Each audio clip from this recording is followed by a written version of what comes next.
Hello, everyone. I am sending you this message as we are getting ready for a major snowstorm. I just want to take a few moments to let you know that we are thinking of you and praying for you, especially as we prepare for Christmas. And in this COVID-19 year, this Christmas is one like none other, at least that I've ever experienced. And I would just share two very simple things with you. One, I'm finding that in this Christmas, the simple things seem to be mattering more to me. When in fact we don't have the usual Christmas customs and things that we might ordinarily might do, I'm finding, connecting with people, even if it's on Zoom, just a way of connecting and feeling close to others. And also, giving gifts is different as well, at least for me. And so it's beyond just giving a gift and then moving on to the next person. It's also spending time with others. So in that sense, this Christmas I think is a different one, but a very special one for us. So first is this. One of my favorite places to go in the world is Bethlehem, the place where Jesus was born.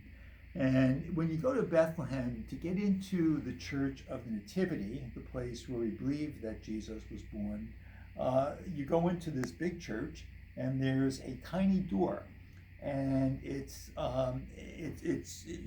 especially for people that are tall like me, you really have to bend over in order to get in there. And every time I bend over to get in there, it reminds me that God is one who bent over. He's one who became one of us to limp along with us on the journey of life.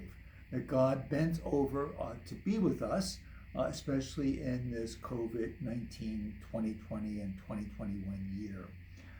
And the second thing, so often children really seem to capture the true meaning of things when in fact so often we can get lost in the externals. Children sometimes have the ability to get to the heart of the matter. And so with that in mind, I share with you this prayer. It's called Sharons' Christmas Prayer. And it's one of my favorites, and I read it every year at Christmas time. And so I'd like to share it with you. So, Sharons' Christmas Prayer.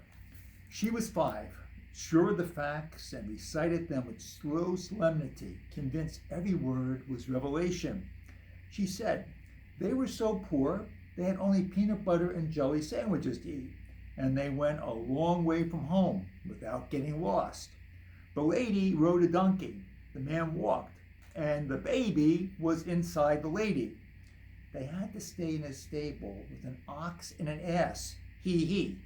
But the 3 wise men found them because a star lighted the roof. Shepherds came, and you could pet the sheep, but you weren't allowed to feed them. Then the baby was born. And do you know who he was?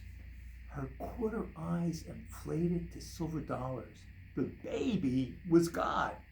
And she jumped in the air, whirled round, dove into the sofa, and buried her head under the cushion, which is the only proper response to the good news of the incarnation.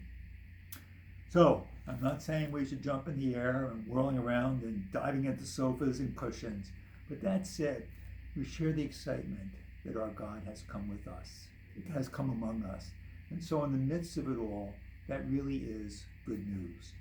On behalf of all of us here in the Office of Mission Integration, Ministry and Multicultural Affairs, we'd like to extend to each and every one of you a very happy and blessed Christmas. And I hope that during the Christmas break that you get a very well-deserved rest. And we look forward to seeing you when we come back in the new year. Again, God bless you and Merry Christmas.